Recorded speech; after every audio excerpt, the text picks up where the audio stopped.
तुम मुझे खून दो मैं तुम्हें आज़ादी दूंगा, ये फेमस स्लोगन नेताजी सुभाष चंद्र बोस जी ने दिया था। And he doesn't literally means कि आप मुझे खून दे दो, ही मीन्स टू से दैट कि जब तक आप सेक्रीफाइस नहीं करोगे, unless you sacrifice your self, जब तक अपनी करेज शो नहीं करोगे, आपको ब्रिटिशर से मुक्ति, फ्रीडम नहीं मिलेगी। So you have to sacrifice yourself, you have to show courage in order to get freedom from the Britishers. उस खून के बारे में, उस ब्लड के बारे में आज हम चर्चा करेंगे और आज हम पढ़ाई करेंगे। लेट्स सी आज हम रिवाइज क्या क्या करेंगे टॉपिक्स में। ब्लड के बारे में देखेंगे, blood groups, RH blood groups, blood clotting, blood vessels, and in the next chapter we will continue with the heart and the lymph, human circulatory system हम लोग नेक्स्ट क्लास में देखेंगे। नाउ ब्लड की अगर हम बात करें बेटा, तो ब्लड एक स्पेशलाइज्ड कनेक्टिव टिश्यू है। क्या है? एक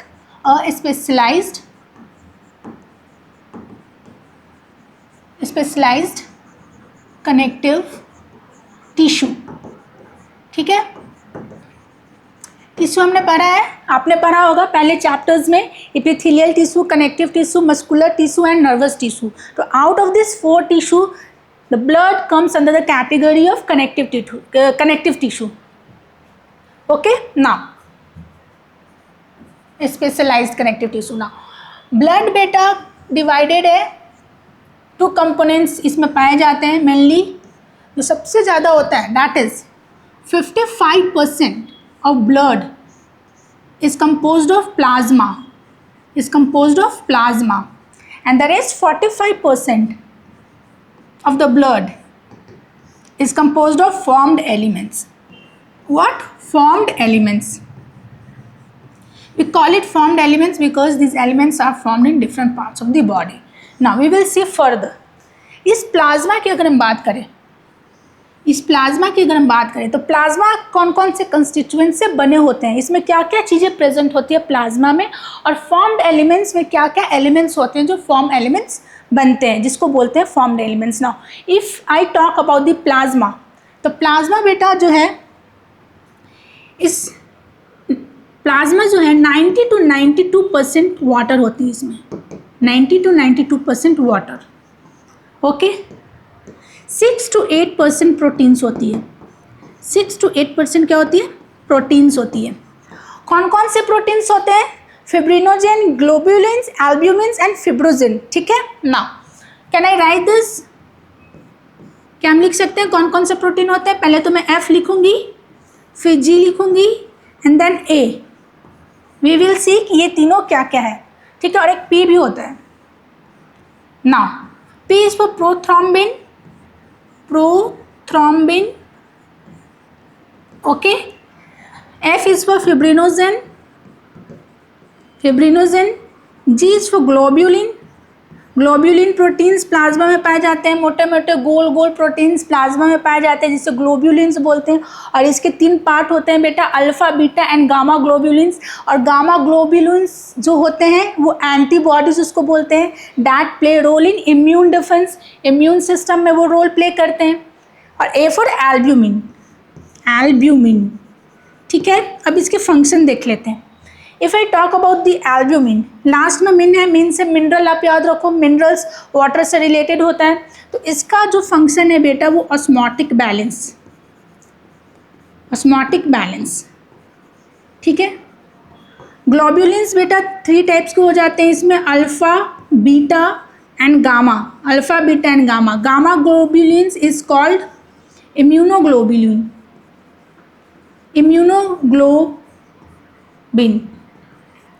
प्ले रोल इन डिफेंस। तो ग्लोब्यूलिन का अगर हम फंक्शन की बात करें तो डिफेंस में प्रोटेक्ट करती है बॉडी को, उसमें इसका रोल होता है। ठीक है, if I talk about these 2 proteins, prothrombin and fibrinogens which are found in the plasma, ये दोनों प्रोटीन्स का फंक्शन है बेटा, ये इनएक्टिव स्टेज में होते हैं। ये इनएक्टिव होते हैं। क्या होते हैं? ये इनएक्टिव होते हैं। ठीक है, ये इनएक्टिव होते हैं और ये क्लॉटिंग में हेल्प करते हैं। दे helps in clotting of blood. Now ठीक है, if I write the third point, 1 point is 90 to 92% water is present, 6 to 8% proteins. ठीक है, इसमें कुछ मिनरल्स आयंस भी होते हैं. The third is some minerals some minerals, ions, nutrients like glucose, amino acids, writing in the short form, lipids, etc. are present. ये भी present होते हैं. न्यूट्रिएंट्स बेटा ट्रांजिएंट फॉर्म में होते हैं. ट्रांजिएंट मतलब बेटा अभी मैंने खाना खाया तो अभी मेरे ब्लड में ये सब देखने को मिलेंगे, ठीक है, बट धीरे धीरे वो डाइजेस्ट हो गए तो फिर थोड़ी देर के बाद उसकी जो अमाउंट होती है ब्लड में कम हो जाती है, ग्लूकोज की, लिपिड्स की, अमाइनो एसिड्स की, ठीक है. तो अभी खाया तो अभी ज़्यादा मात्रा में होगी. थोड़ी देर के बाद 1 घंटे 2 घंटे के बाद जो उसकी मात्रा ब्लड में कम हो जाती है इस न्यूट्रिएंट्स की. That's why we are calling here transient. Okay, now what are the ions present in the plasma. Plasma में कौन कौन सी आयंस प्रेजेंट होती है? We will write here. Ions में sodium ions Na+, calcium ion Ca2+, potassium ion, chlorine ion Cl-, bicarbonate ion HCO3-, etc. Okay, now if I talk about the characteristics of plasma की characteristics की बात करें, plasma दिखता कैसा है तो वो स्ट्रॉ कलर होता है. किस कलर का होता है? Straw colour plasma and viscous fluid. We call it viscous. थोड़ा थक्का होता है, थोड़ा मोटा होता है. हनी देखे हो? हनी खाए हो तो हनी भी एक विस्कस फ्लूइड है, थोड़ा थक्का, थोड़ा मोटा टाइप का होता है, ठीक है. उसी तरह से ये प्लाज्मा भी होता है. Now coming to the formed elements में बेटा, okay, this is not going to move I guess. Okay, we will write here. Formed elements में बेटा 3 आ जाते हैं. कितने आ जाते हैं? 3. RBC, WBC and platelets. RBC, WBC and platelets. RBC, WBC and platelets. Now RBC red blood cells, WBC white blood cells, platelets को thrombocytes भी बोलते हैं. जैसे हाँ, आप सभी का या फिर मेरा ही 2 नाम होता है ना. एक घर का नाम होता है चोनू मोनू या सोनू मोनू, बट एक नाम होता है ऑफिशियल नेम होता है. जैसे कि मेरा नाम हिना है और आप सबका भी होगा कुछ ना कुछ नाम ऑफिशियल स्कूल नेम. उसी तरह से ये सब का भी 2 नाम होता है. RBC को इरेथ्रोसाइट्स भी बोलते हैं. We call it erythrocytes. Erythrocyte बोलते हैं RBC को. WBC को बेटा कहते हैं leukocyte. And platelets is called thrombocytes. We call it thrombocytes. Now we will see individual cells का हम अभी स्टडी करेंगे कि इरेथ्रोसाइट्स, ल्यूकोसाइट्स और थ्रोम्बोसाइट्स के बारे में अभी हम पढ़ेंगे. कंटिन्यू इसको. अभी इरेथ्रोसाइट, ल्यूकोसाइट्स और थ्रोम्बोसाइट्स के बारे में अभी हम लोग इसके बारे में पढ़ते हैं 1 सेकेंड में. कि 55% of the blood is plasma, 45% of the blood is formed elements. In plasma 90 to 92% water होता है, 6 से 8% प्रोटीन्स होता है. प्रोटीन्स में प्रोथ्रोम्बिन, फिब्रिनोजन, ग्लोबुलिन्स, एल्ब्यूमिन्स होते हैं.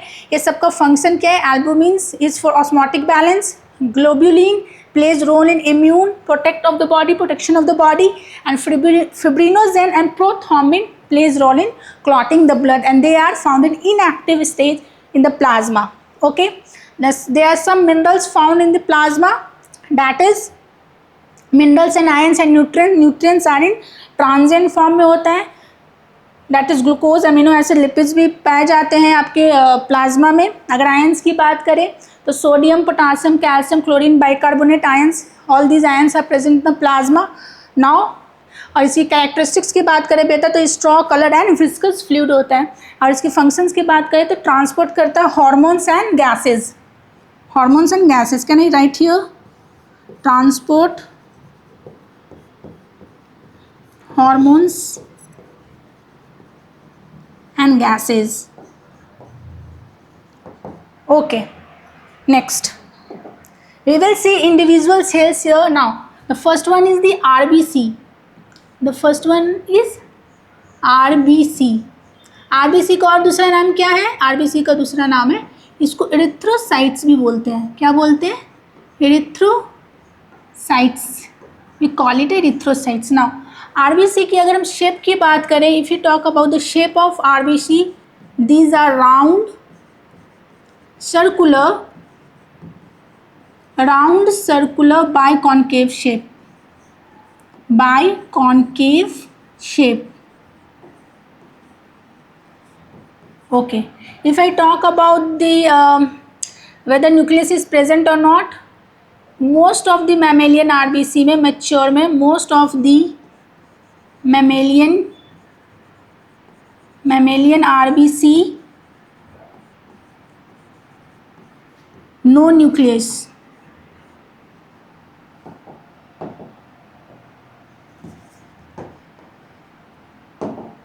न्यूक्लियस नहीं होते हैं मैच्योर आरबीसी में. ठीक है. ओके. सो डैट कि ज़्यादा से ज़्यादा स्पेस रहे आरबीसी में, and RBC can carry at least maximum amount of oxygen वो कैरी कर सके, इसलिए न्यूक्लियस नहीं होती है उसमें. Now third one is, if I talk about the life span of RBC. Life span of RBC,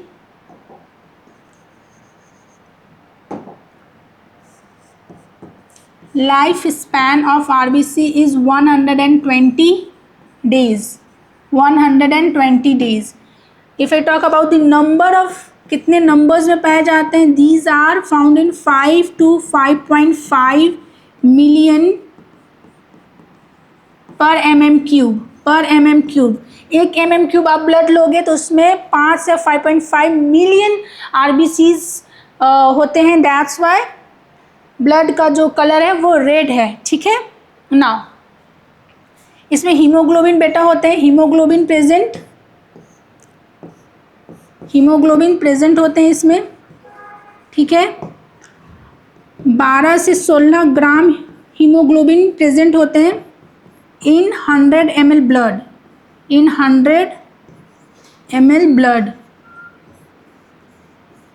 in 100 ml blood में 12 से 16 ग्राम हीमोग्लोबिन प्रेजेंट होता है. Now what else can I right about the RBC. और क्या क्या लिख सकते हैं? आरबीसी का फंक्शन क्या है बेटा?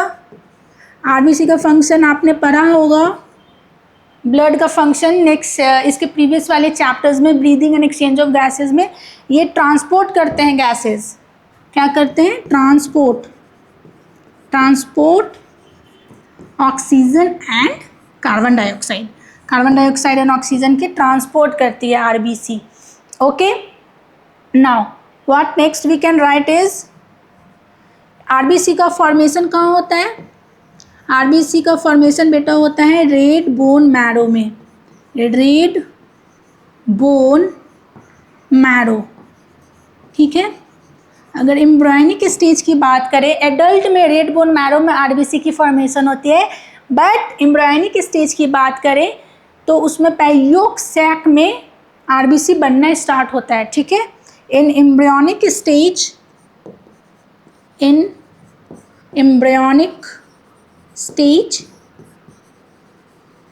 स्टार्ट कहाँ होता है? योक सैक में पहले होता है. योक सैक के बाद स्प्लीन के बाद लीवर में, and then in adult red bone marrow में होता है. ठीक है. आरबीसी का डिस्ट्रक्शन कहाँ होता है? आरबीसी का destruction, the grave body of RBC is spleen. Can I write this here? Yes.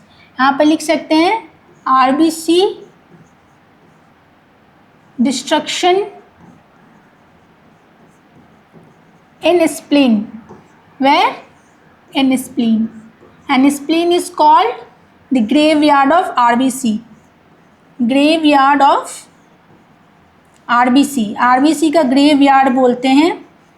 ये बहुत फ्रिक्वेंटली क्वेश्चंस पूछे जाते हैं बेटा कि ग्रेवयार्ड ऑफ आरबीसी किस ऑर्गन्स को बोलते हैं? डैट इज स्प्लीन को बोलते हैं. नाउ आरबीसी के बाद हम देखते हैं बेटा किसको? डब्ल्यूबीसी को. ठीक है. WBC is also called leukocyte. What? Leukocytes. क्या इसमें हीमोग्लोबिन प्रेजेंट होते हैं? नहीं होते हैं। That's why they are white in colour. Okay, तो इसमें हीमोग्लोबिन नहीं होता बेटा। No haemoglobin found, no haemoglobin found and therefore white in color, and therefore white in color. Now अगर इसके नंबर की हम बात करें तो they are found in 6000 to 8000 per mm³। ठीक है, आरबीसी, डब्ल्यूबीसी, प्लेटलेट्स की अगर तीनों की कंपैरिजन किया जाए तो आरबीसी बहुत ज़्यादा most abundant is RBC, than platelets. Platelets lakh में पाए जाते हैं और हज़ार में पाए जाते हैं, थाउजेंड्स डब्ल्यूबीसी पाए जाते हैं। ठीक है, ल्यूकोसाइट्स। नाउ क्या इसमें न्यूक्लियस होती है? Yes, nucleus is present. Nucleus होती है बेटा, इसमें न्यूक्लियस प्रेजेंट होती है। और जो न्यूक्लियस होती है ना बेटा, वो डिफरेंट मॉर्फोलॉजी की होती है, डिफरेंट शेप की होती है। डब्ल्यूबीसी के 5 टाइप्स होते हैं, 2 टाइप्स होते हैं वैसे, उस 2 टाइप्स में मिलाकर टोटल 5 होते हैं। ठीक है, जैसे ग्रैन्युलोसाइट्स एंड ए ग्रैन्युलोसाइट्स, तो उसमें जो भी सेल्स आते हैं ना, सबका न्यूक्लियस का जो मॉर्फोलॉजी है वो डिफरेंट होता है, and that's why we call it here PMNL, that is polymorphonuclear leukocytes। Polymorphonuclear leukocyte, leukocyte तो डब्ल्यूबीसी हो गया। पॉली मतलब एक से ज़्यादा, मॉर्फोन्यूक्लियर मतलब न्यूक्लियस का मॉर्फोलॉजी एक से बहुत सारा डिफरेंट मॉर्फोलॉजी में देखने को मिलते हैं डब्ल्यूबीसी में। ठीक है, now if I talk about the function of WBC, WBC के फंक्शंस की बात करें बेटा, तो डब्ल्यूबीसी का फंक्शन होता है बेटा, डिफेंस में रोल प्ले करता है, defence of the body, defence of the body from foreign particles, from foreign particles. Foreign particle से बेटा हमें डब्ल्यूबीसी बचाता है। ठीक है, उसको फाइगोसाइटोज कर देता है। इसमें सेल्स होते हैं जो फाइगोसाइटोसिस का रोल प्ले करते हैं। कुछ भी अगर एंटर करता है बॉडी में हमारे फॉरेन पार्टिकल्स, तो वो जो सेल्स होते हैं जैसे कि मोनोसाइट्स हुए, न्यूट्रोफिल्स हुए, वो उस सेल्स को आके खा जाते हैं, खा कर उससे खात्मा कर देते हैं। ठीक है, तो you know we should be thankful to God कि God has provided us with all these cells in our body which we are unaware of, and we usually encounter these microorganisms in our day to day life, and all these cells protect us from getting ill or getting sick. So we should feel gratitude towards our God कि उन्होंने सब चीज़ हमें provide available कराया है जन्म देने से पहले, कि कैसे हम यहाँ पे सर्वाइव कर सकते हैं। Now defense of the body from foreign particles is the function of the WBC. What else can we write here? WBC में बेटा जो है, आप WBC को ऐसे करो, WBC को 2 टाइप में डिवाइड किया गया है। ठीक है, ना wait, WBC is divided into 2 types. Can I write it here? WBC. ठीक है, I will use the next page for this. WBC. Okay. White blood cells. 2 types. One type is granulocytes, and the second one जो दूसरा होता है उससे बोलते हैं agranulocytes. What is this? Why this is happening?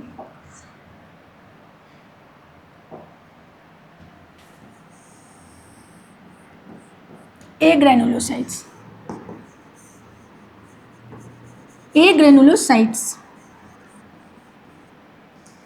इसका नामकरण ऐसा क्यों हुआ है? When you see under the microscope, light microscope में आप जब देखोगे, इसे स्टेंड करोगे सेल्स को, तो कुछ सेल्स में कुछ सेल स्टेंड हो जाते हैं और उसमें ग्रैन्यूल्स दिखते हैं, और कुछ में विजिबल नहीं होते हैं तो उसको ए ग्रैन्युलोसाइट्स बोल देते हैं, और जिसमें विजिबल होते हैं ग्रैन्यूल्स उसे ग्रैन्युलोसाइट्स बोलते हैं. इट डजेंट मीन दैट कि ए ग्रैन्युलोसाइट्स में ग्रैन्यूल्स नहीं है. It's there, it's small, it's very tiny and it's not visible. So visible हो रहा है या नहीं, अपीयर हो रहा है कि नहीं, उसके बेसिस पे हमने नाम दिया है ग्रैन्युलोसाइट्स एंड ए ग्रैन्युलोसाइट्स. तो ग्रैन्युलोसाइट्स में बेटा हमारा 3 सेल्स आते हैं और ए ग्रैन्युलोसाइट्स में 2 सेल्स आते हैं. ठीक है, we will write here granulocytes में आते हैं 3 cells. 3, what are those 3 cells? Number 1 is neutrophil. The second one is eosinophils.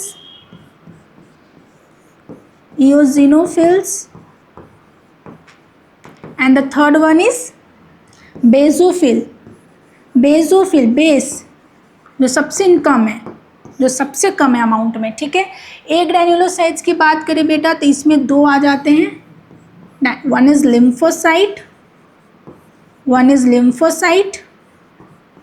And the second one is प्यारा सा मोनोसाइट्स. प्यार से मोनू सोनू बोलते हैं ना, तो ये भी एक सेल्स है, मोनोसाइट्स. ना हम ये सब फंक्शंस देखेंगे, ये सभी सेल्स का भी हम फंक्शन समझने जा रहे हैं, क्या फंक्शन है इनका. न्यूट्रोफिल्स की अगर बात करें बेटा, सबसे अबंडेंट 60 to 65%, 60 से 65% न्यूट्रोफिल्स होते हैं. सबसे ज़्यादा न्यूट्रोफिल्स, सबसे कम basophil, basophil that is 0.5 to 1% is basophil. ना इओसिनोफिल्स का बेटा परसेंटेज होता है 2 से 3% होता है हमारा इओसिनोफिल. लिम्फोसाइट 20 से 25% होते हैं. 20 से 25% is lymphocytes and monocyte is 6 to 8%. 6 to 8% is monocyte. Okay, now 6 to 8% हमने प्रोटीन भी देखा था ना. 6 to 8% of proteins are found in plasma. याद है आपको? 6 to 8% proteins are found in plasma and 6 to 8% monocytes are present in WBC. Now हमने इसका परसेंटेज देख लिया, इसको कैसे याद रखेंगे, ये क्वेश्चंस बहुत यूजुअली पूछे जाते हैं. To arrange these cells in ascending order और the descending order. So you must know how to arrange this in a percentage wise or in a increasing or the decreasing order. So what I have made a mnemonics for this is like basophil तो सबसे कम है, base है तो हम इसको सबसे last में लिख देंगे. ठीक है, सबसे लास्ट में मैंने लिख दिया और मैंने यहाँ NLM लिख दिया, NLM. Okay, now what is left is E. E is left, then I will write E here. Okay, तो NLM Newton laws of motion, physics से आप इसको रिलेट कर सकते हो. NLM is Newton laws of motion. Last में B लिख दिया मैंने बेसोफिल और जो बच गया वो मैंने E लिख दिया. तो N is for neutrophils, lymphocytes, then monocytes, eosinophils and basophils. Okay, इस ऑर्डर में ऐसे अरेंज है. आई होप ये ज़्यादा इजी और याद करने में ज़्यादा परेशानी तो नहीं होगी. All right, now we will see the neutrophils. Neutrophils and monocytes का बेटा फंक्शन होता है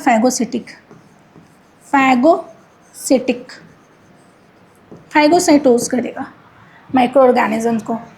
ठीक है, the same function is here,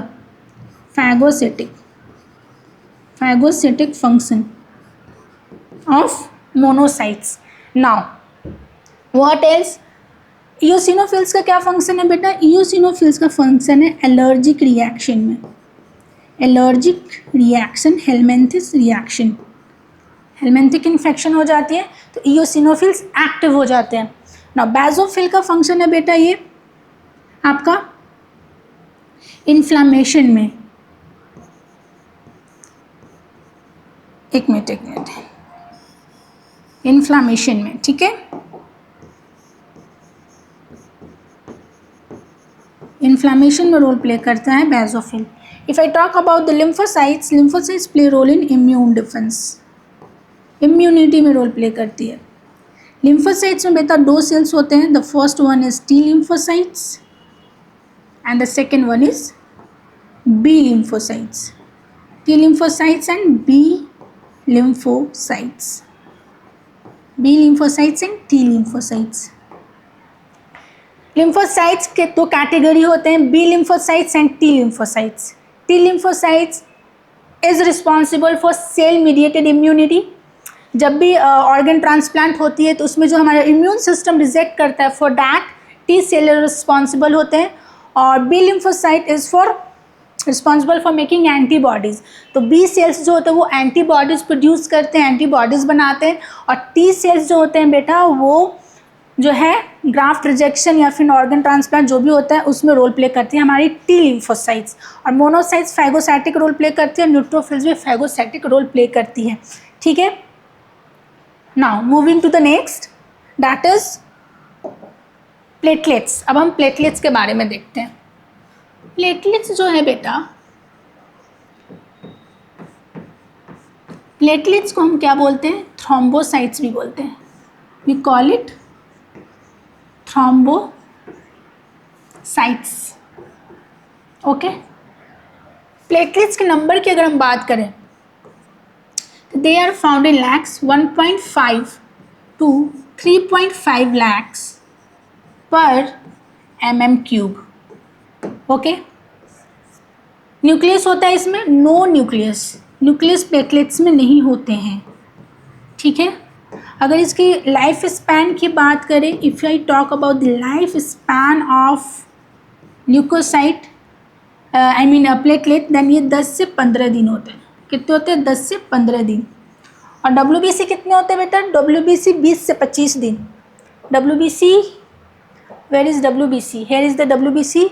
I haven't treated the life span. इसकी लाइफ स्पैन जो होती है, life span of WBC is 20 से 25 दिन, 20 से 25 दिन होती है। ठीक है, तो if I compare RBC, WBC and platelets,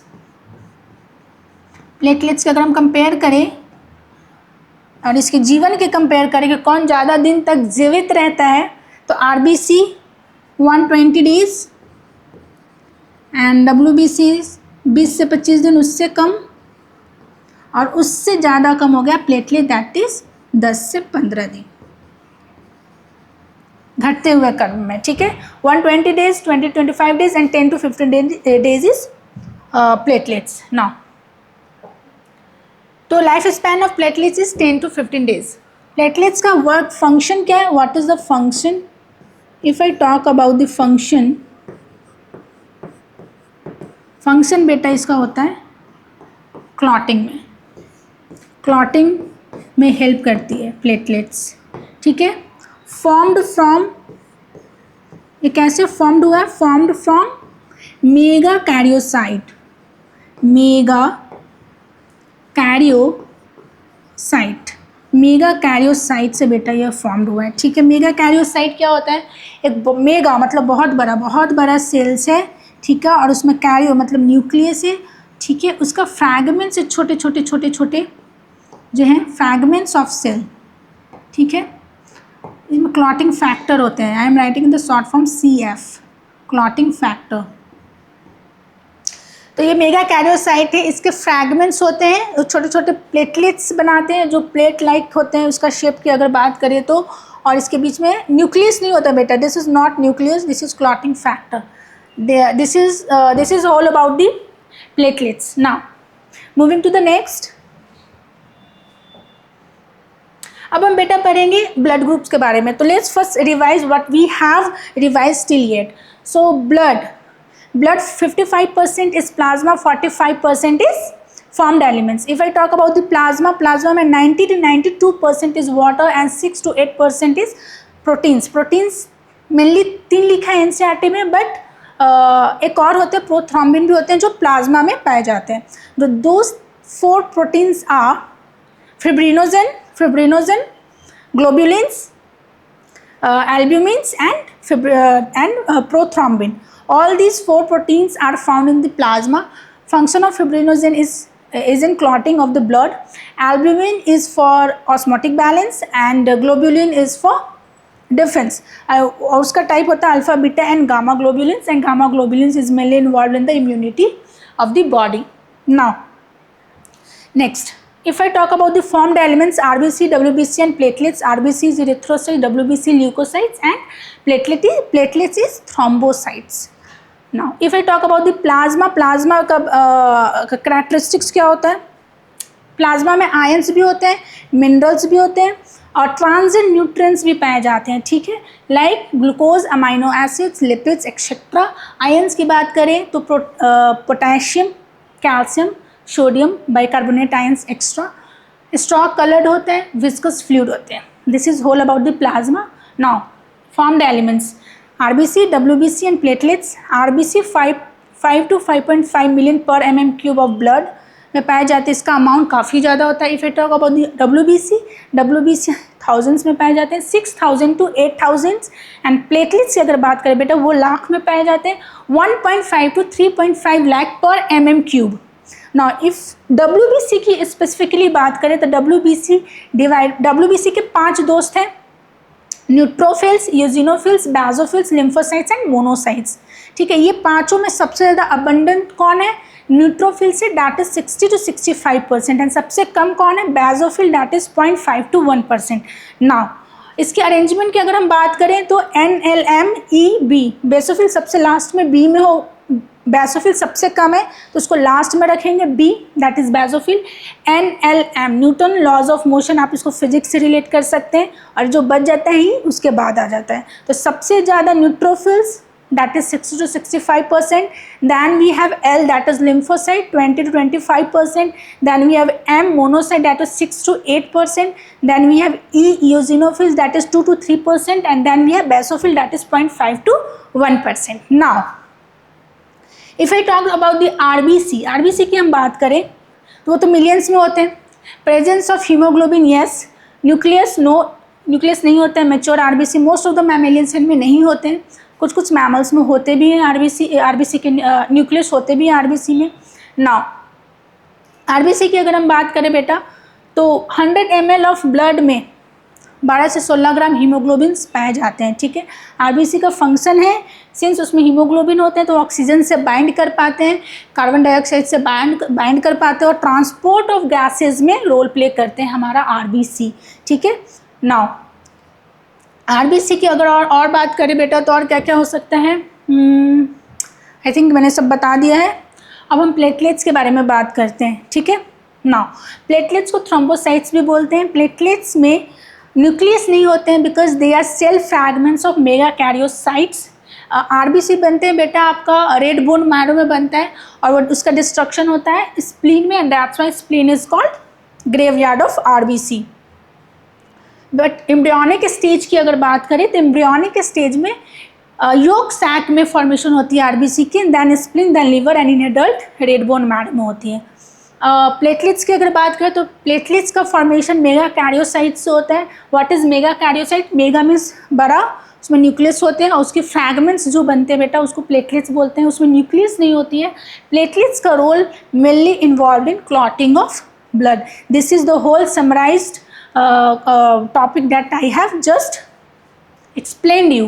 Now moving further we will talk about the blood groups. Blood groups जैसे सबसे पूछते हैं ना आपका क्या ब्लड ग्रुप है, A है या B है या AB है या O है। Most of the blood groups that I have heard till now is blood group B and really I have heard about the blood group A, ठीक है। ब्लड ग्रुप AB भी होते हैं बट मैंने नहीं सुना, ये शायद आप भी अगर देख रहे होंगे ये वीडियो तो I hope most of the students का ब्लड ग्रुप B ही होगा और मेरा भी ब्लड ग्रुप इनफैक्ट B ही है ना। किस बेसिस पे ब्लड ग्रुप को डिफाइन करते हैं कि A है, B है या AB है या फिर O है? इसको समझने से पहले we first have to understand this antigen antibody concept, ठीक है। तो RBC एक सेल है। RBC क्या है? एक सेल है। तो सेल के चारों तरफ प्लाज्मा मेम्ब्रेन होगा, ठीक है। उस प्लाज्मा मेम्ब्रेन में प्रोटीन्स भी होते हैं, कुछ एम्बेडेड प्रोटीन्स होते हैं, कुछ पेरिफेरल प्रोटीन्स होते हैं, ठीक है ना। तो RBC के सरफेस पे अगर प्रोटीन एंटीजन है, एंटीजन प्रेजेंट है। एंटीजन क्या होता है? What is antigen? What is antigen? Antigen उस केमिकल सब्सटेंस को बोलते हैं जिसके प्रेजेंस से बॉडी एंटीबॉडी जनरेट करे। एंटी मीन्स एंटीबॉडी, ठीक है, एंटीबॉडी जेन मीन्स जनरेशन, एंटीबॉडी का जनरेशन।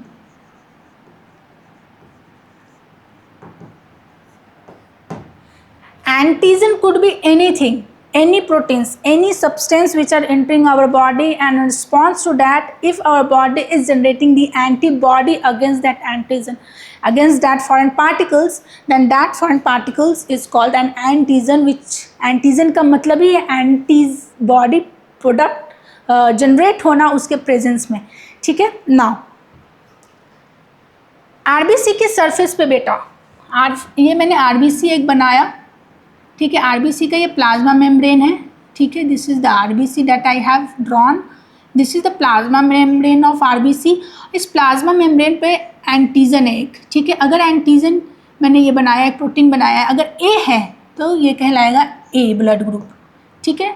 यही मैंने दूसरा आरबीसी बनाया, इसके ऊपर जो प्रोटीन है मान लेते हैं बी है, बी एंटीजन है, then we will call it B blood group. ये तीसरा मैंने आरबीसी बनाया और इस पे ए और बी दोनों ही हैं, ठीक है, ये ए, ये गोल था जो बी था, ठीक है, ये ए है और ये बी है, ये दोनों ही एंटीजन प्रेजेंट है आरबीसी के सरफेस पे, then we call it A B. And the third one मैंने ये बनाया, and the fourth one that I have made is RBC और ये ब्लड ग्रुप। अगर इसके ऊपर कोई भी एंटीजन नहीं होगा then we will say O blood group. This is the concept. Now blood group 4 होते हैं, we will write it A B and O. Antigen present on RBC, RBC के सरफेस पे अगर ए एंटीजन होगा तो blood group A होगा, अगर RBC के सरफेस पे बी एंटीजन प्रेजेंट है तो ब्लड ग्रुप बी होगा। अगर आरबीसी के सरफेस पे दोनों antigen A and B both are present then A B blood group होगा। ओ ब्लड ग्रुप में कोई एंटीजन नहीं होती है उसके सरफेस पे, आरबीसी के प्लाज्मा मेम्ब्रेन पे कोई एंटीजन्स नहीं होती है, तो उस ब्लड ग्रुप को बोलते हैं बेटा ओ ब्लड ग्रुप।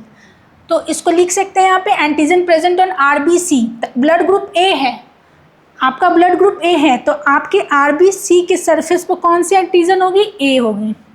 अगर आपका ब्लड ग्रुप बी है तो कौन सी एंटीजन होगी, बी होगी। ए बी अगर ब्लड ग्रुप है तो A antigen and B antigen, both antigen RBC पे होगी। अगर ब्लड ग्रुप पे है तो NIL नील, कोई भी एंटीजन नहीं होगा, कोई एंटीजन ही नहीं होगा बेटा तो एंटीबॉडी का प्रोडक्शन ही नहीं होगा, बॉडी रिएक्ट ही नहीं करेगी ना, है ना। Now antibody present in plasma, अगर मेरा ब्लड ग्रुप बी है तो मेरे आरबीसी के सरफेस पे एंटीजन बी होगा, इसलिए ब्लड ग्रुप बी है। नाउ मेरा जो प्लाज्मा है, plasma is 55% of the blood, just now we have studied. तो प्लाज्मा में बेटा एंटी ए होगा या एंटी बी होगा, अगर मैं ब्लड ग्रुप बी है तो। अगर एंटी बी होगा लेट से तो मेरे ब्लड सेल्स को डिस्ट्रॉय नहीं कर देगा क्या, वो तो उसका दुश्मन है ना, तो एंटी बी तो नहीं होगा, एंटी ए होगा, ठीक है। तो अगर आपका ब्लड ग्रुप ए है तो एंटीजन ए हुआ सरफेस पे, आरबीसी के सरफेस पे, और उसका अपोजिट एंटी ए अगर हम यहाँ लिख देते हैं, लेट से कि प्लाज्मा में एंटी ए है तो एंटी ए मीन्स ए का दुश्मन है तो वो तो नहीं होगा, तो एंटी बी होगा इसमें, anti B. Okay, blood group B में antibody present in plasma is anti A, anti A. Okay, A B blood group में की बात करें तो उसके प्लाज्मा में कौन सी एंटीबॉडी होगी, कोई भी एंटीबॉडी नहीं होगी। अगर एंटीबॉडी होगी तो ए बी ब्लड ग्रुप को ही मार के ख़त्म कर देगा और आपकी डेथ हो जाएगी। सो नील, नो एंटीबॉडी, ठीक है, nil, no antibodies found. Now O blood group है, ओ ब्लड ग्रुप है तो उसके प्लाज्मा में कौन सी एंटीबॉडी होगी, एंटीबॉडी बोथ होगी, anti A and anti B, anti A and anti B. ये दोनों ही ब्लड ग्रुप, ये दोनों ही बेटा एंटीबॉडी ओ वाले ब्लड ग्रुप में मिलते हैं। नाउ वी विल सी कि ये जो ब्लड ग्रुप है बेटा हम किससे दे सकते हैं और किससे रिसीव कर सकते हैं, ठीक है। क्या हम यहाँ पे कॉलम बना सकते हैं, Okay, I hope so. Okay, we will make a column, 2 column here. We will make a 2 column here. किससे ले सकते हैं और किसको हम ब्लड दे सकते हैं, ठीक है। पहले हम लिखेंगे डोनर, ठीक है। हम किसको दे सकते हैं, can give blood, can give blood. अगर हम ब्लड दे रहे हैं तो हम क्या हो जाएंगे, डोनर हो जाएंगे बेटा, क्या हो जाएंगे, donor. Now can take blood, can take blood. हम किससे ब्लड ले सकते हैं, अगर हमें ब्लड लेना होगा तो हम क्या हो जाएंगे, रिसिपिएंट हो जाएंगे, क्या हो जाएंगे, रिसिपिएंट हो जाएंगे, रिसिपिएंट हो जाएंगे ना। ये जब भी डोनर और रिसिपिएंट का कॉन्सेप्ट समझना है बेटा, किसको दे सकते हैं और किससे ले सकते हैं, तो मेन फोकस हम यहाँ प्लाज्मा पर करेंगे कि प्लाज्मा में कौन सी एंटीबॉडी प्रेजेंट है। इससे बहुत सिंपल से समझ में आ जाती है चीज़ें, बहुत ईजिली समझ में आ जाएगी। तो हम हमेशा प्लाज्मा में फोकस करेंगे कि प्लाज्मा में कौन सी एंटीबॉडीज प्रेजेंट है, ठीक है। ये उसका दुश्मन तो प्लाज्मा में ही रहता है ना बेटा, एंटीबॉडी तो प्लाज्मा में ही रहता है, तो हमेशा हम प्लाज्मा ही देखेंगे। लेट्स से कि मेरा ब्लड ग्रुप ए है, मेरा ब्लड ग्रुप ए है और मैं किसको किसको दे सकती हूँ, किसको मैं दे सकती हूँ, तो जिसको देना है उसके प्लाज्मा को देखेंगे, ठीक है। मेरा ब्लड ग्रुप ए है और मुझे ब्लड लेना है, तो मैं अपनी प्लाज्मा को देखूंगी कि प्लाज्मा में कौन सी एंटीबॉडी प्रेजेंट है, ठीक है। इतनी बातें समझ में आ गई। तो ब्लड ग्रुप ए है तो ए किसको किसको दे सकता है, तो जिसको दे सकता है उसका हम प्लाज्मा देखेंगे कि उसके प्लाज्मा में कौन सी एंटीबॉडी प्रेजेंट है ना। ब्लड ग्रुप ए को तो दे सकता है, ठीक है, ए को तो दे ही सकता है। क्या वो बी को दे सकता है, तो बी का प्लाज्मा देखेंगे, तो बी के प्लाज्मा में एंटी ए है, दुश्मन बैठा है ए का, तो हम बी को नहीं दे सकते हैं। ए बी को दे सकते हैं क्या, ए बी का प्लाज्मा देखेंगे, अच्छा ए बी के प्लाज्मा में तो एंटीबॉडी है ही नहीं, तो ए बी को हम दे सकते हैं, ए बी को हम दे सकते हैं ना। क्या हम ओ वाले ब्लड ग्रुप को दे सकते हैं क्या, उसका हम प्लाज्मा को देखेंगे, anti A and anti B, अच्छा दुश्मन बैठा है तो नहीं दे सकते हैं। तो ए जो ब्लड ग्रुप है वो ए को दे सकता है एंड ए बी को दे सकता है ना। हम बी ब्लड ग्रुप को देखते हैं, मैं बी ब्लड ग्रुप हूँ, मैं किसको किसको ब्लड दे सकती हूँ, एक तो बी हूँ तो बी को दे सकती हूँ, ठीक है, बी को दे सकती हूँ, ओके। क्या मैं ए को दे सकती हूँ क्या मैं ए को दे सकती हूँ क्या, उसका प्लाज्मा को देखूंगी, अच्छा उसके प्लाज्मा में एंटी बी है, मेरा दुश्मन है, मैं नहीं दे सकती हूँ बी, मैं ए को नहीं दे सकती हूँ। क्या ए बी को दे सकती हूँ, ए बी का प्लाज्मा देखूंगी, अच्छा प्लाज्मा में तो कोई एंटीबॉडी नहीं है, कोई एंटीबॉडी नहीं है तो मैं इसको दे सकती हूँ। चलो मैंने लिख दिया। ओ को दे सकती हूँ क्या, मेरा ब्लड ग्रुप बी है, क्या मैं ओ को दे सकती हूँ, तो ओ का प्लाज्मा देखेंगे, ओ का प्लाज्मा मैंने देखा, ओ के प्लाज्मा में एंटी ए है और एंटी बी दोनों है, तो मैं नहीं दे सकती हूँ, ठीक है, नहीं दे सकती हूँ, ये तो मेरे ब्लड ग्रुप को ही मार देगा, ब्लड को ही डिस्ट्रक्ट कर देगा, तो मैं नहीं दे सकती हूँ। तो बी किसको किसको दे सकता है, बी एंड ए बी को दे सकता है। Now A B blood group किसको दे सकता है, ए बी तो एक ए बी को देगा ही देगा, ए बी तो ए बी को देगा ही देगा। क्या ए को दे सकता है, ए को दे सकता है क्या, इसके प्लाज्मा को देखेंगे, अच्छा प्लाज्मा में एंटी बी है, दुश्मन बैठा है, नहीं दे सकते हैं। बी को दे सकते हैं क्या, बी के प्लाज्मा को देखेंगे, एंटी ए है, नहीं दे सकते हैं। ए बी में तो कुछ है ही नहीं, तो ए बी तो ए बी को देगा ही। क्या ओ को दे सकते हैं क्या, इसके प्लाज्मा को देखेंगे, अच्छा एंटी और एंटी बी दोनों ही हैं, तब तो और नहीं दे सकते हैं। तो ए बी सिर्फ ए बी को ही डोनेट कर सकता है। अगर मेरा ए बी ब्लड ग्रुप है then I can donate only to A B. अगर आपका ए बी है ब्लड ग्रुप तो आप सिर्फ ए बी को ही दे सकते हैं, ठीक है, और किसी को नहीं दे सकते हैं ना। अगर मेरा ब्लड ग्रुप ओ है, ओ ब्लड ग्रुप है, तो ओ को तो देंगे ही देंगे, चलो ओ को तो देंगे ही देंगे। क्या ओ ए को दे सकता है, ए क्या हम एंटीबॉडी में देखते हैं, प्लाज्मा को देखते हैं, ठीक है, प्लाज्मा को देखते हैं, प्लाज्मा में एंटी बी है। अच्छा आप ये सोचो ओ के पास तो कोई एंटीजन ही नहीं है बेटा, ओ के पास तो कोई एंटीजन ही नहीं है, तो जब एंटीजन ही नहीं है तो फिर एंटीबॉडी क्या प्रोड्यूस होगा? एंटीबॉडी तो produce in presence of antigen होता है ना। तो ओ जो ब्लड ग्रुप है उसमें तो एंटीजन है ही नहीं उसके सरफेस पे, आरबीसी के सरफेस पे, तो ओ तो किसी को भी दे सकता है। तो ओ ए को भी दे सकता है, बी को भी दे सकता है और ए बी को भी दे सकता है। ओ को तो देगा ही देगा, ठीक है ना। अब हम देखते हैं रिसीव किससे कर सकते हैं, रिसिपिएंट के बारे में देखते हैं। कैन टेक ब्लड, डोनर का देख लिया कि हम किसको किसको दे सकते हैं या आप किसको किसको ब्लड दे सकते हैं। अब हम देखेंगे हम किससे ले सकते हैं या फिर आप किससे ब्लड ले सकते हो। अगर मेरा ब्लड ग्रुप ए है या फिर आपका ब्लड ग्रुप ए है तो आप किससे ब्लड लेंगे, या फिर मेरा ए है तो मैं किससे ब्लड ले सकती हूँ। तो ए है तो ए से तो मैं ले ही सकती हूँ, ए है तो ए से ले ही सकती हूँ। बी से ले सकती हूँ क्या? बी से ले सकती हूँ क्या? मुझे लेना है ना, तो मैं अपने प्लाज्मा को देखूंगी, मैं अपने प्लाज्मा को देखूंगी। तो मेरा ब्लड ग्रुप ए है, अब मेरा क्वेश्चन ये है कि मैं क्या बी से ले सकती हूँ? तो मैं अपना प्लाज्मा को देखूंगी, तो मेरे प्लाज्मा में एंटी बी है, दुश्मन बैठा हुआ है एंटी बी, तो मैं बी नहीं ले सकती। क्या मैं ए बी ले सकती हूँ क्या? तो मैं अपने प्लाज्मा में देखूंगी, अच्छा मेरे प्लाज्मा में एंटी बी है, ए बी भी नहीं ले सकती हूँ। ओ ले सकती हूँ क्या? मेरे प्लाज्मा में एंटी बी है, ठीक है, एंटी बी है प्लाज्मा में, और ओ के पास बेटा कोई एंटीजन ही नहीं है, नील है। जब एंटीजन ही नहीं है बेटा तो हम ओ से तो ले ही सकते हैं, मेरा बॉडी क्या ही एंटीबॉडी प्रोड्यूस करेगा जब ओ में एंटीजन ही नहीं है। तो हम रिसीव कर सकते हैं ब्लड किससे? ए एंड ओ से। अब मान लीजिए मेरा ब्लड ग्रुप बी है या फिर आपका ब्लड ग्रुप बी है, ठीक है, तो आप किससे किससे ब्लड ले सकते हो? तो आप अपनी प्लाज्मा को देखोगे, आपके प्लाज्मा में कौन सी एंटीबॉडी है, या फिर मैं देखूंगी मेरे प्लाज्मा में कौन सी एंटीबॉडी है, ठीक है। बी मेरा ब्लड ग्रुप है और मुझे खून की ज़रूरत है, तो मैं देखूंगी मेरे प्लाज्मा में कौन सा एंटीबॉडी है, ठीक है। अगर बी मेरा ब्लड ग्रुप है तो मैं बी से तो ले ही सकती हूँ।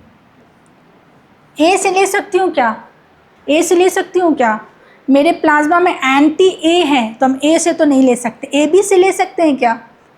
मेरे प्लाज्मा में एंटी ए है, नहीं ले सकते हैं, ए बी से भी नहीं ले। ओ से ले सकते हैं क्या? ओ में तो कोई एंटीजन ही नहीं है, तो एंटीबॉडी कहाँ से आएगी बॉडी में जनरेट होगी, तो ओ से ले सकते हैं ना। अब मेरा ब्लड ग्रुप ए बी है, ठीक है, मेरा ब्लड ग्रुप ए बी है, ए बी ए से ले सकता है क्या? ए से मैं ले सकती हूँ क्या? अगर मेरा ब्लड ग्रुप ए बी है और आपका ब्लड ग्रुप ए बी है तो हम किससे ले सकते हैं? तो हम अपने प्लाज्मा को देखेंगे, ठीक है। तो ए बी ब्लड ग्रुप है मेरा, तो मेरा प्लाज्मा में कौन सा है एंटीबॉडी है? एंटीबॉडी बी है, ठीक है। तो ए बी से ले ही सकता है। ए से ले सकते हैं क्या? ए से ले सकते हैं, ठीक है, और बी से भी ले सकते हैं और ओ से भी ले सकते हैं, ठीक है, क्योंकि ए बी में बेटा हमारा कोई एंटीबॉडी ही नहीं होता है, ठीक है ना। ओ ब्लड ग्रुप की बात करें बेटा तो ओ किससे ले सकता है? ओ सिर्फ बेटा ओ से ले सकता है। ओ किससे ले सकता है? सिर्फ ओ से ले सकता है, क्योंकि ओ के सरफेस पे कोई भी एंटीजन्स नहीं होते हैं। So here A B is called the universal recipient and O is called the universal donor. Why? A B जो ब्लड ग्रुप है बेटा उसके प्लाज्मा में कोई भी एंटीबॉडी नहीं है, तो कोई भी एंटीबॉडी नहीं है तो that blood group is not going to react with any other blood. Let's say मेरे पास ए बी ब्लड ग्रुप है तो मेरे प्लाज्मा में तो कोई एंटीबॉडी है ही नहीं। जब प्लाज्मा में कोई एंटीबॉडी है ही नहीं तो I can take blood from A, I can take blood from B, I can take blood from A B and I can take blood from O. इसीलिए मतलब चारों से मैं ब्लड ले सकती हूँ, क्योंकि मेरे प्लाज्मा में कोई एंटीबॉडी नहीं है, कोई रिएक्शन नहीं होगा, कोई एंटीजन एंटीबॉडी का रिएक्शन मिसमैच नहीं होगी, तो मैं यूनिवर्सल रिसिपिएंट कहलाऊंगी, क्योंकि मैं चारों से ब्लड ले सकती हूँ ना। Whereas O blood group की बात करें, यूनिवर्सल डोनर की बात करें, तो जो ओ ब्लड ग्रुप है इसके आरबीसी के सरफेस पर कोई एंटीजन ही नहीं है, कोई एंटीजन नहीं है। एंटीजन होता है तभी तो एंटीबॉडी प्रोड्यूस होती है। अब कोई एंटीजन ही नहीं है तो ओ से तो मैं ले ही सकती हूँ ब्लड, कोई भी ब्लड ग्रुप ओ से ले सकता है, ओ सभी को दे सकता है, दान कर सकता है। ओ ब्लड ग्रुप वाला दानी होता है क्योंकि वो किसी को भी ब्लड दे सकता है क्योंकि उसके पास एंटीजन्स नहीं होते हैं, और एंटीजन्स नहीं होते हैं इसलिए वो सभी को दान दे सकते हैं, ले लो मेरा ब्लड। ओ ब्लड ग्रुप वाले दानी होते हैं, ठीक है। तो इसलिए इसको यूनिवर्सल डोनर बोलते हैं because of the absence of antigens on their surface, and in case of A B they are called universal recipient because of the absence of antibodies in their plasma. Okay, now moving to the next, that is RH blood group. RH blood group बेटा just like जो हमने अभी जो पीछे just अभी पढ़ा ना हमने एंटीजन्स के बारे में, उसी तरह से एक RH एंटीजन्स होते हैं जो ब्लड के सरफेस पे पाए जाते हैं, आरबीसी के सरफेस पे मिलते हैं। आरबीसी के सेल्स के सरफेस पे प्लाज्मा मेम्ब्रेन पे जिस तरह से ए एंटीजन्स पाए जाते हैं उसी तरह से एक RH एंटीजन भी देखने को मिलता है। So this is the RBC, let's say ये मेरा आरबीसी है, आरबीसी सेल है एक, इसके सरफेस पे बेटा ए एंटीजन था ना, ए एंटीजन, उसी तरह से एक RH एंटीजन्स भी होते हैं। क्या होते हैं? उसी तरह से एक RH एंटीजन्स भी होते हैं। ये सेल मैंने बनाया तो ए हुआ तो ए ब्लड ग्रुप, अगर RH एंटीजन प्रेजेंट हुआ, ठीक है, तो ये ए पॉजिटिव कहलाएगा। उसी तरह से जो है मैंने एक अलग से एक सेल बनाया,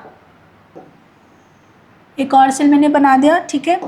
ये आरबीसी है, आरबीसी, यहाँ ए एंटीजन बनाया बट RH एंटीजन नहीं बनाया तो ए नेगेटिव हो जाएगा, ठीक है। तो RH ब्लड ग्रुप जो है presence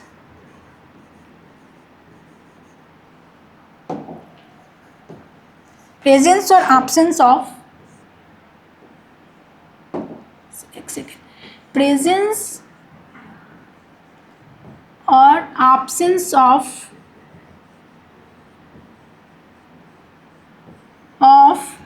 RH antigens, RH antigen on RBC surface, on RBC surface. Now if present, if RH antigen is present, अगर RH एंटीजन प्रेजेंट होगा तो RH पॉजिटिव कहलाएगा। ओके, अगर RH एंटीजन प्रेजेंट है तो RH positive कहलाएगा। अगर RH एंटीजन नहीं है बेटा, इफ नॉट प्रेजेंट, अगर RH एंटीजन सरफेस पे प्रेजेंट नहीं है, if not present on RBC surface, on RBC surface पे अगर प्रेजेंट नहीं है तो RH निगेटिव बोलेंगे। What we call it? RH negative. That person is RH negative. A blood group है, ए ब्लड ग्रुप है लेट से आपका, तो जो हमारा ब्लड सेल्स है उसके सरफेस पे ए एंटीजन्स है, ए पॉजिटिव अगर बोल रहे हैं दैट मीन्स RH एंटीजन्स भी उसी सरफेस पे प्रेजेंट है। If it is A negative, A antigen तो है ही बट RH वाला एंटीजन नहीं है। If I am B positive, if I am a B positive, मेरा ब्लड ग्रुप बी पॉजिटिव है तो बी एंटीजन्स तो है ही प्लस RH एंटीजन्स भी है। अगर मैं बी निगेटिव मेरा ब्लड ग्रुप है, if I have B negative blood group then B वाली एंटीजन्स है बट RH एंटीजन्स RBC के सरफेस पे नहीं है। अगर आप बी निगेटिव हो then you don't have an RH antigen on your blood surface, on your RBC surface.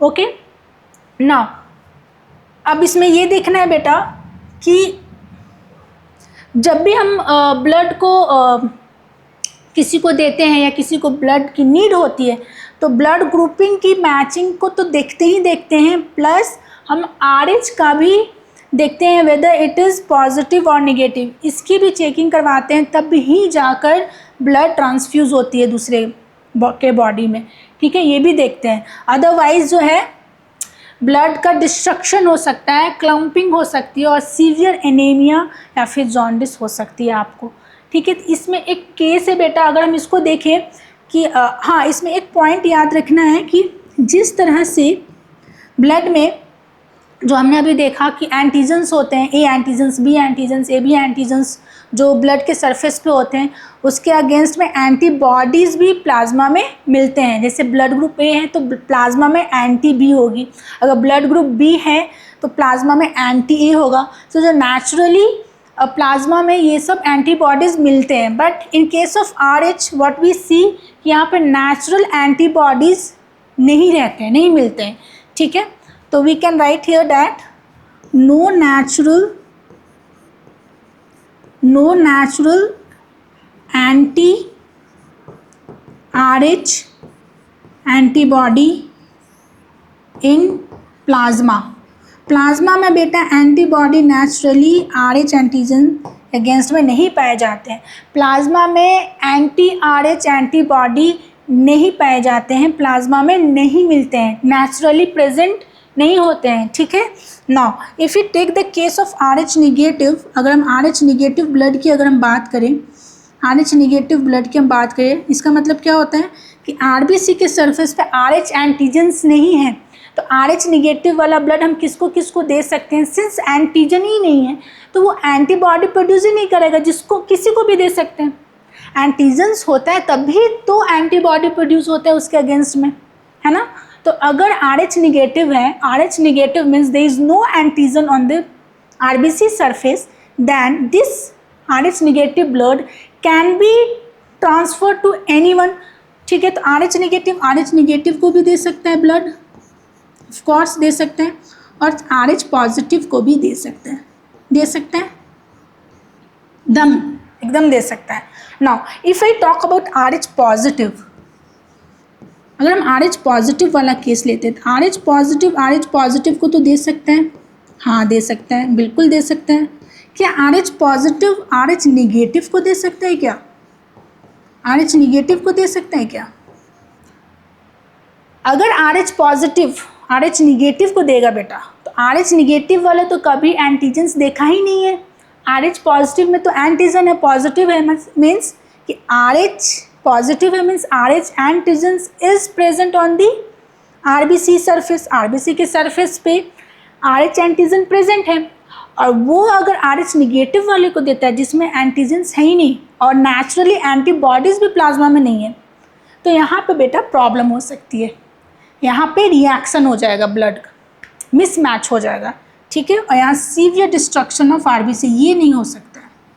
RH positive वाले RH निगेटिव को नहीं दे सकते हैं, बट RH निगेटिव वाले सभी को दे सकते हैं, RH निगेटिव वाले को भी दे सकते हैं, RH पॉजिटिव को भी दे सकते हैं, कि उसमें एंटीजन्स होता ही नहीं है, और RH पॉजिटिव में एंटीजन्स है तो RH पॉजिटिव को दे सकते हैं, बट RH निगेटिव को नहीं दे सकता, क्योंकि RH निगेटिव में तो एंटीजन्स नहीं है ना बेटा, और एंटीजन्स आ रहे हैं बॉडी में, एंटीजन्स बॉडी में आएंगे तो हमारा बॉडी उसके अगेंस्ट में एंटीबॉडीज जनरेट करेगा, ठीक है ना, और फिर लड़ाई झगड़ा होगी और destruction of RBC can take place and severe anaemia और जॉन्डिस कैन ऑल्सो अफेक्ट हो सकता है इससे। नाउ इसका एक केस है बेटा, इसका एक केस है erythroblastosis fetalis, we will see कि क्या है वो। Now if I take a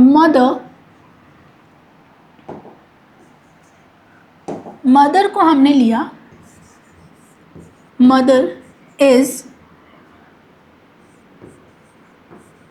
RH negative, okay, और फादर जो है बेटा वो RH पॉजिटिव है, क्या है, RH पॉजिटिव।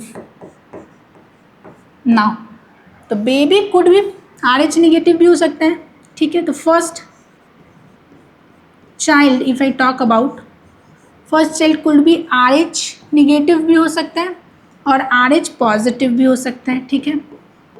RH निगेटिव और RH पॉजिटिव, RH निगेटिव है तो सेफ है, और RH positive with the first child अगर है तो सेफ है, ठीक है। नाउ ड्यूरिंग डिलीवरी में क्या होता है बेटा, during delivery time,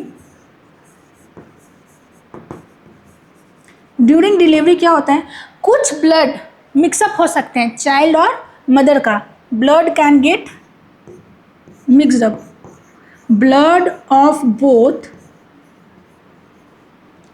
can mixed up, मिल सकते हैं, ठीक है। तो मदर यहाँ RH निगेटिव है, ठीक है, तो ब्लड कैन मिक्स अप। अगर बेबी, इफ फीटस जो चाइल्ड है RH पॉजिटिव हुआ बेटा, RH पॉजिटिव हुआ, देन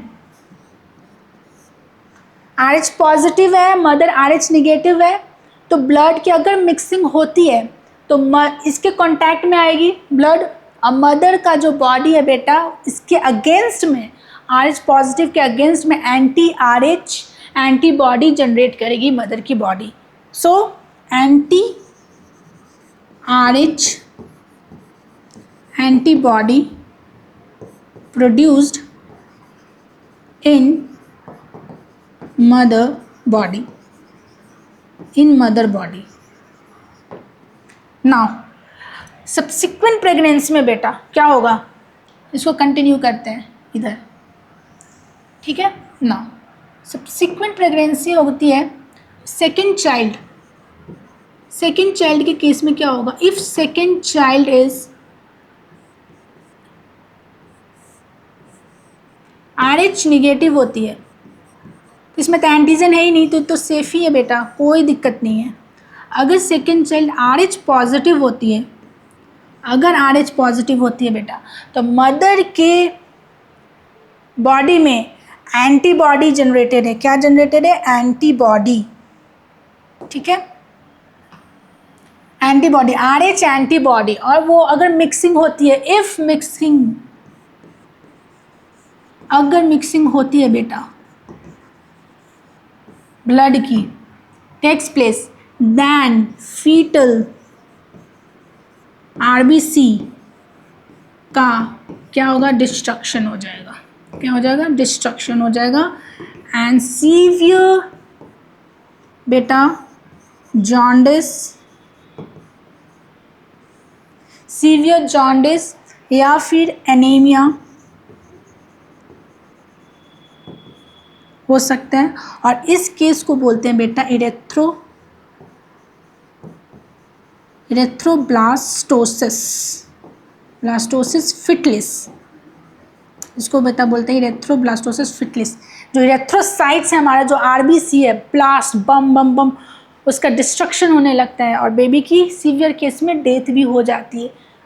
तो इसमें हमने क्या समझा बेटा कि अगर मदर RH निगेटिव है, मगर if mother is RH negative और उनकी अगर फर्स्ट चाइल्ड है, अगर बेटा फर्स्ट चाइल्ड RH निगेटिव हो तो देयर इज़ नो प्रॉब्लम, कोई प्रॉब्लम नहीं है, क्योंकि उसमें एंटीजन्स है ही नहीं, तो मदर की बॉडी एंटीबॉडी बनाएगी ही नहीं। अगर RH पॉजिटिव है तो ड्यूरिंग डिलीवरी कुछ ब्लडेज जो होती है, कुछ ब्लड्स जो होती है मदर और चाइल्ड का, वो मिक्सअप हो जाता है। तो मिक्सअप होने से क्या होगा कि अगर चाइल्ड RH पॉजिटिव है, first child is RH positive, तो मदर जो उसके अगेंस्ट में एंटीबॉडीज जनरेट करने लगती है, एंटीबॉडी प्रोड्यूस होता है मदर के बॉडी में, ठीक है। The first child is safe, उससे कोई दिक्कत नहीं है। नाउ सेकेंड चाइल्ड अगर होता है, second child, in case of second child if it is RH negative, कोई प्रॉब्लम नहीं है, the child is safe. If second child is RH positive, अगर सेकेंड चाइल्ड RH पॉजिटिव है और during delivery if blood gets mixed up, तो mother के body में already antibody produce हो चुका है फर्स्ट डिलीवरी के टाइम पे, दैट इज़ एंटी-RH एंटीबॉडी। और ये बेटा ये जो एंटीबॉडीज़ है, ये फीटस के ब्लड में जाकर फीटस का RBC को डिस्ट्रक्ट करेगा, डिस्ट्रक्शन होगी फीटल की RBC का, और सीवियर जॉन्डिस या फिर एनीमिया चाइल्ड को हो सकता है। अब सब्सिक्वेंट जो भी चाइल्ड होंगे RH पॉजिटिव वाले, वो सब अनसेफ होंगे। The first child RH positive is safe, but the subsequent child is not safe if it is RH positive. So can I write this point here?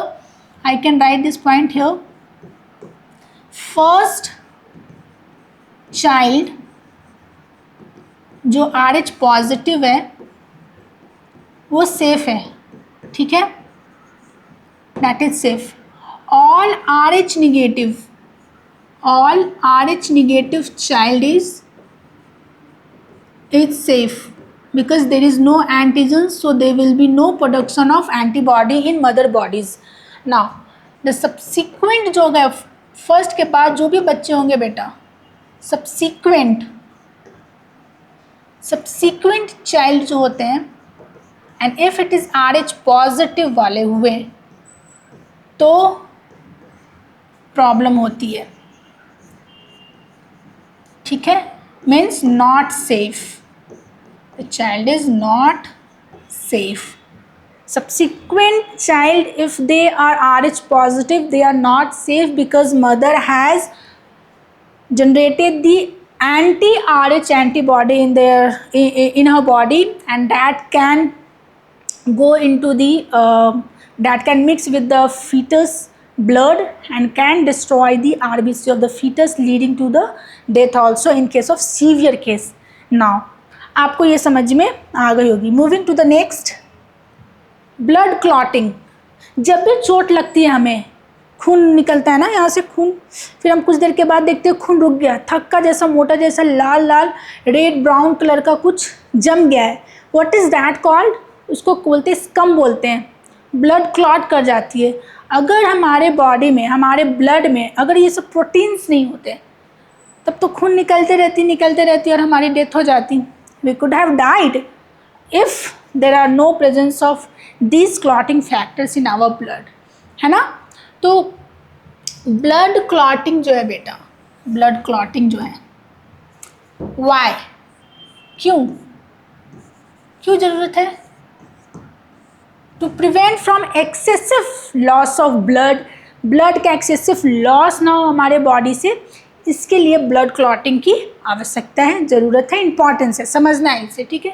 तो इसके basis क्या हुआ? It's a mechanism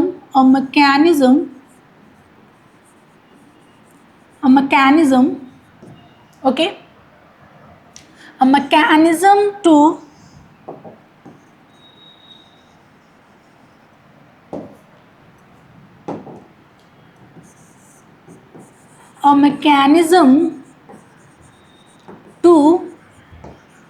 prevent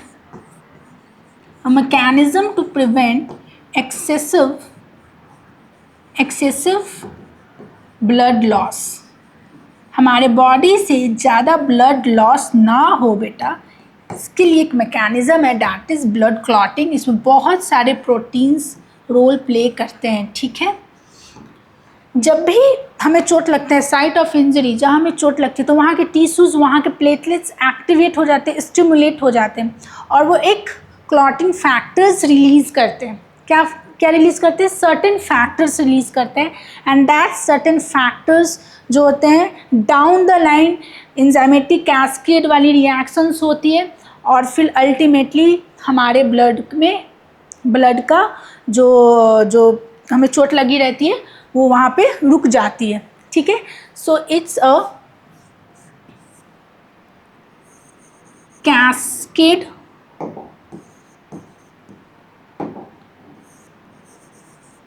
एक cascade झड़ने की तरह कह सकते हो. कैस्केड रिएक्शन है, एक पर एक डिपेंडेंट है और एंजाइमेटिक है.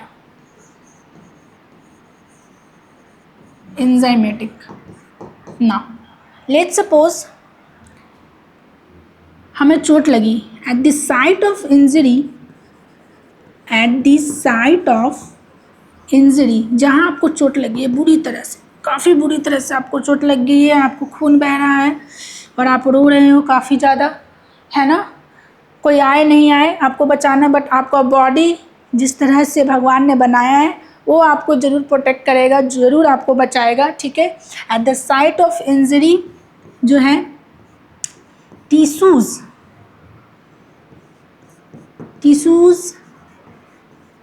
एंड प्लेटलेट्स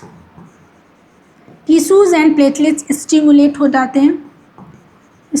होते हैं, अब हरकत में आ जाते हैं कि अब हमें इसको रोकना है, वर्क करने लगते हैं, ठीक है. और ये रिलीज़ करते हैं,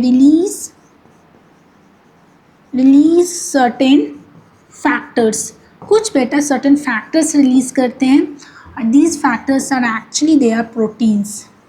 What they are? They are proteins. Now so blood clotting क्यों होती है? Mechanism to prevent excessive blood loss. Excessive blood loss ना हो बेटा, तो उसके लिए जो है एक मैकेनिज्म है बॉडी में जो ब्लड लॉस को रोकती है, ठीक है। इट्स अ कैस्केड रिएक्शन होता है और ये इंजाइमेटिक रिएक्शंस भी होते हैं, ठीक है, इंजाइम्स इन्वॉल्व होते हैं, ठीक है। Now at the site of injury पे क्या होता है? टिश्यूज एंड प्लेटलेट्स स्टिमुलेट होते हैं और वो सर्टेन फैक्टर्स रिलीज करते हैं। Now what are this certain factors? certain factors 3 and 7, 3 and 7, ठीक है, 3 and 7 रोमन में लिखा जाता है बेटा, ठीक है। ये जो सर्टेन फैक्टर्स होते हैं वो एक्टिवेट करते हैं बेटा थ्रोम्बोकाइनेज एंजाइम कॉम्प्लेक्स को। Thrombokinase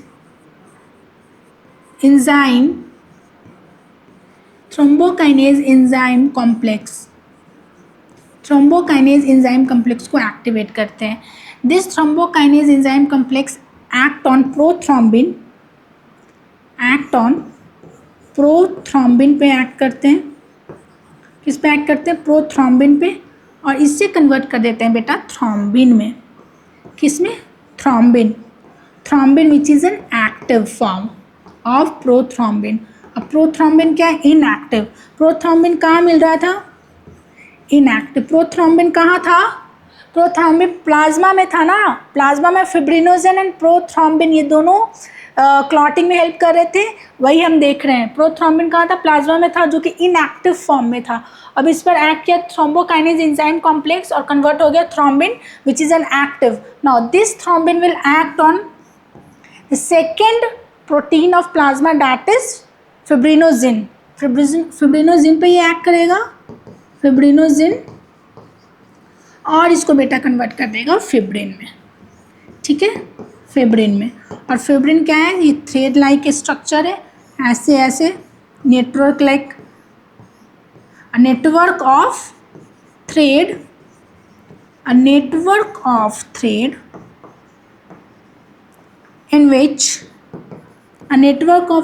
in which damaged and